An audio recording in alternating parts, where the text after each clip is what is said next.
Siz PUBG Mobile o'yinini anchadan beri o'ynaysiz va odamlarni o'ldirib, lootlarini qilgansiz. Lekin siz shuncha loot qilgan bo'lsangiz ham, loot qilib, dostojeniya bajarish mumkinligini bilmagansiz. Bugun esa bilib olasiz.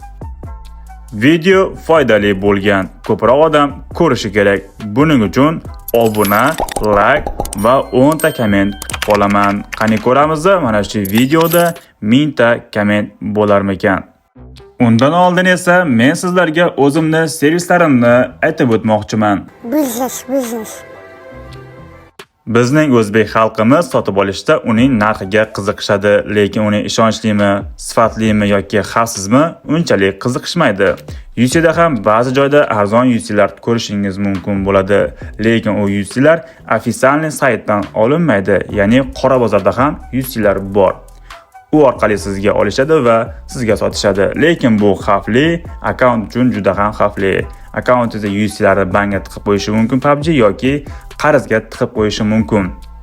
Agar siz akkauntingizda shunaqangi UC'lar ban bo'lgan bo'lsa, akkaunt chopilib ketgan bo'lsa, qanaqadir privatkasi yo'qolgan bo'lsa, akkaunt bo'yicha nima muammo bo'lsa, menda yangi servis bor, ya'ni Shohdebot Help. Ofitsialniga va kommentariyaga qo'yib qo'yaman. Bemalol adminga yozib, muammongizni hal qilishingiz mumkin bo'ladi. Va UC ham kerak bo'lsa, u ham kommentariyada va opisaniyada bo'ladi. Bo'lmasam biz ketdik. Birinchi o'rinda dostojeniyani ko'rib olamiz. Xo'sh, mana shu dostojeniya, buni bajarish uchun siz reyting o'ylashingiz kerak va rangingiz kamida gold bo'lishi kerak. Qaysi rejim, duomi, skvatmi, solomi buni farqi yo'q va bu yerda 3 ta missiyasi bor. Bu missiyani bitta matchda qilishingiz shart emas, bo'lib qilsangiz bo'ladi. Ya'ni qanday? Birinchi missiyani bitta matchda, ikkinchi missiyani ikkinchi matchda va uchinchi missiyani uchinchi matchda qilsangiz bo'laveradi. Shu tarzda qilsangiz sizga bemalol muammo bo'lmaydi. Lekin birinchi va ikkinchi missiyani bitta matchda qilish juda ham udobni. Hozir buni qanday bajaradi video davomida ko'ramiz. O'zimning akkauntimni bajarib bo'lganim uchun men bot akkauntimda bajaryapman. Sababi sizlarga tushunarli bo'lishi uchun va isboti bilan bo'lishi uchun. Hozir ko'ramiz. Mana menda bu umuman bajarilmagan. Hozir o'ynab buni bajaramiz va o'yin davomida esa buni qanday bajarish mumkin va qanday oson bajarish mumkinligini ko'rib o'tamiz. Bu dostojeniya, как будто lootxo'rlarda dostojeniya desa ham bo'laveradi. Qani bo'lsam ketdik. Bizni birinchi qiladigan ishimiz eventni tozalashimiz kerak. Negaligini esa hozir pastga tushganda bilib olasiz.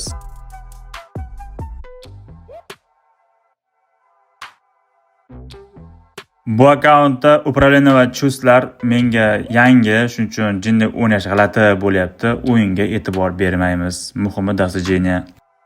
Xullas, tog'alar, buni bajarish uchun siz 20 ta birovning o'ligi, ya'ni yashigini ochishingiz, loot qilishingiz kerak bo'ladi va 20 ta yashikdagi kiyimni kiyishingiz kerak bo'ladi. Ya'ni bu ikkalasini bittada qilib ketsangiz udobni, yashni ochasiz va kiyimlarini kiyib ketishingiz kerak bo'ladi. Hozir buni biz eventda qilishimizning sababi esa eventga bilasizlar 20 ta 30 odam tushadi. Yashik topishda sizga muammo bo'lmaydi. Bitta muammo esa eventni yopish. Biz esa eventni yopishga harakat qilamiz. Mana biz eventni yopib oldik, tozaladik. Eventda boshqa odam qolmadi. Endi hamma yashikni ochib, men kiyimlarini kiyib chiqishimga kerak bo'ladi.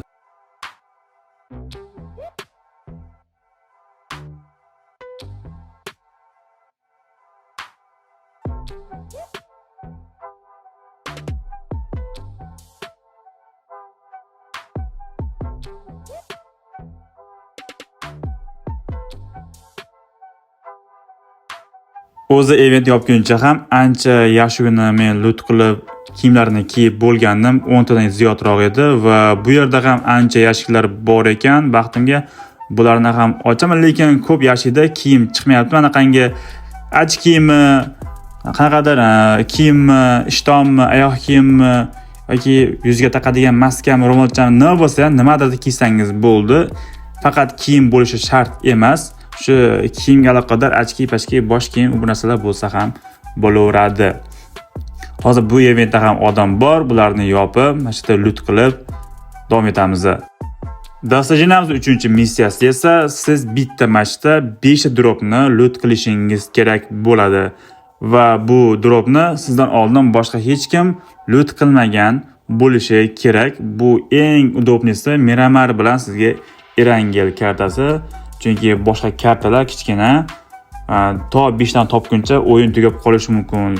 Lekin Sanuk ham bor-u, lekin unda daraxtlar ko'p, siz dropni topishda qiynalib qolasiz. Deyarli biz mashina tugatib bo'ldik, top 1 ga yaqin qoldik. Uje 3 kishi qoldi. 2 kishi qoldi. Mana biz top 1 ni ham oldik. Endi o'yindan chiqib, dastajeniyani bizga hisobladim yo'qmi, ko'ramiz. Men har ehtimolga qarshi top 1 olgan bo'lsak ham kamga tegib loot qilib qo'yapman, balki hisobga o'tar, balki o'tmas. Menga po'xoy dedi-yu.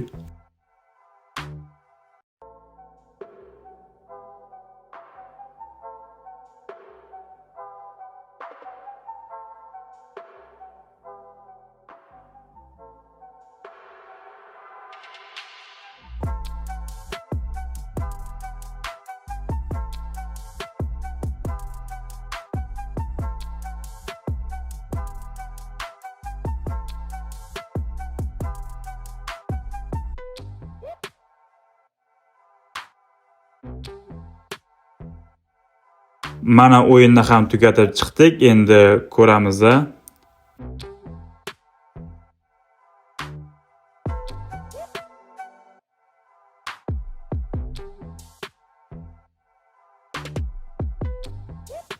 Mana ko'rishingiz mumkin, tepada ikkitasi bizda hisoblandi. Sababi boya buni bajardik. Endi faqat bitta pastda drop qoldi. Buni video qilishim shart emas, tushuntirib o'tdim.